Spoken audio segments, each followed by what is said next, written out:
Tumawag kayo ng ambulansya! Ma, just breathe. Ha? Sige naman, please, please. Yaya! Yaya, kumuha ng tubig!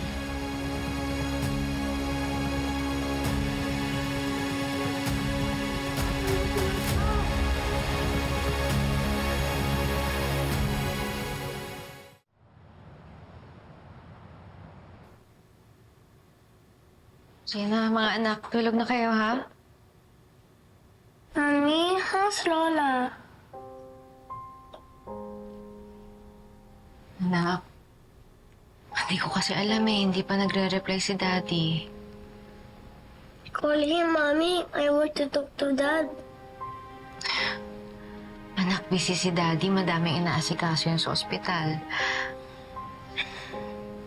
Sana po okay lang si Lola.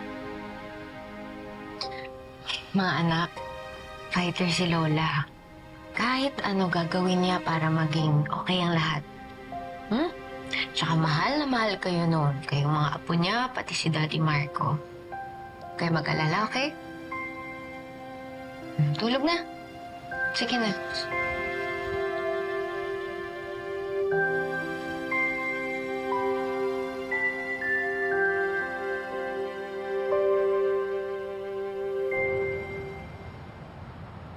The patient suffered a mild heart attack pero mabilis na numinipis ang ugat sa puso niya. Will she be okay, Doc? For now. Pero kailangan niyang magpa-angioplasty. Posible kasing maulit-uli ito. At baka sa susunod, hindi niya nakayanin. Mauna na ako. Thank you. Thanks, Doc.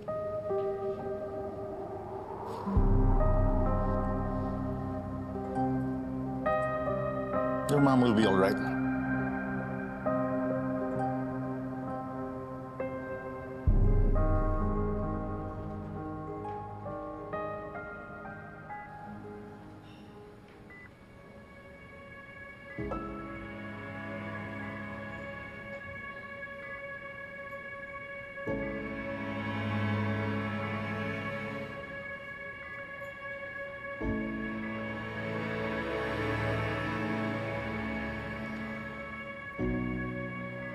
Marco. Marco, anak. Ma. Ma. Thank God you're awake. Kamusta ka? Ano nararamdaman mo? Nahihilo ka ba? May masakit ba sa'yo? Mabuti na lang pagkadilat ko, ikaw yung una kong nakita. Alam mo, nung nagdilim ang paningin ko, akala ko matutuluyan na ako.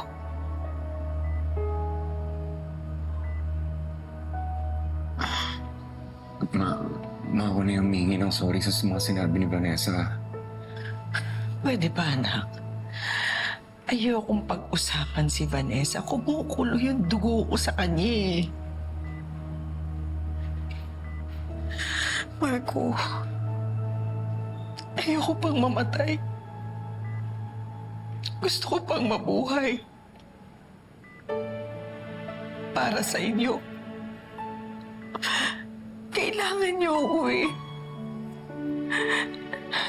Ayoko ko kayong maiwan. Kailangan niyo pa ng ina. Relax. Relax lang, ma. Nakausap ko na yung mga cardiologist mo sa Singapore. Kino-coordinate na nila yung mga doktor mo dito. Kaya ka daw nilang pagalingin. Nak, mas gagaling ako kasama ka.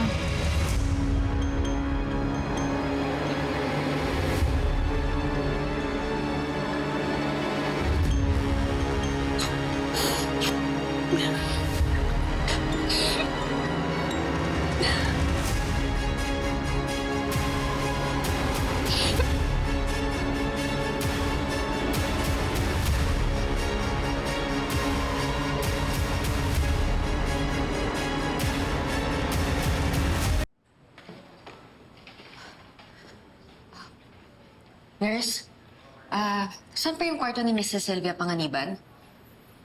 Vanessa, 401 po. No.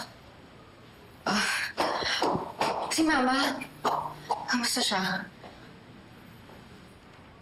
Hindi ka na dapat pumunta dito, Vanessa. Gusto ko lang naman kamusta niya si Mami. Ano na bang kalagayan niya? Well, she's sleeping.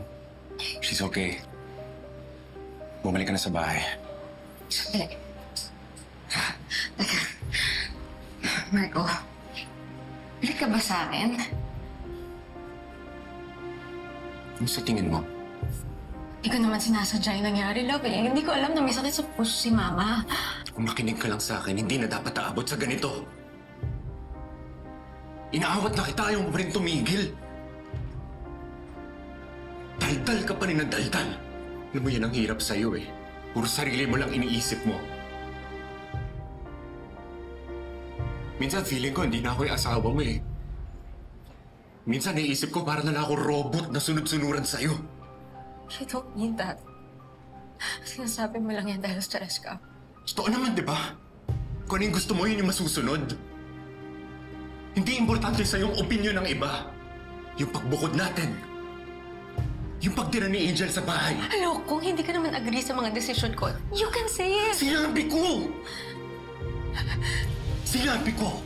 Lagi kong sinasabi. Pero lagi kang may sagot. Parang importante sa'yo para tayo may competition lagi.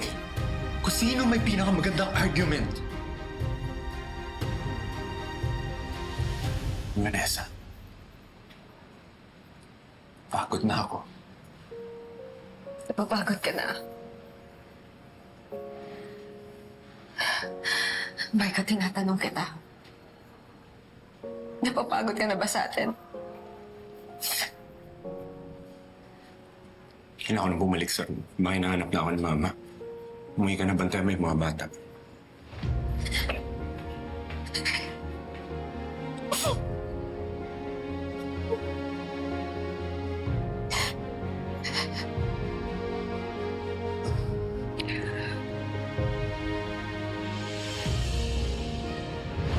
So ano, ganito na lang tayo. Ibig mo sabihin? Hindi na natin pag-uusapan yung problema. Ganun na lang. Iwan na lang natin. Vanessa! Hindi ko kayo kayang pagsabay-sabayin dahil isa lang yung katawan ko. Grabe, na-stress ako. 2 hours delayed yung flight, but at least I made it. Ginagawa mo dito? It would be a good idea to have Trixie here with us. Ate, hindi ka ba natatakot na baka ma-attract siya sa ibang tao? Loyal yun. Loyal nga siya, pero paano kung may mga lumapit na ibang babae sa Alam ko naman ang totoong dahilan kung bakit ka nandito. And it's not because of me. Tuwing may kailangan talaga ako, I can always count on you. Gulong-gulong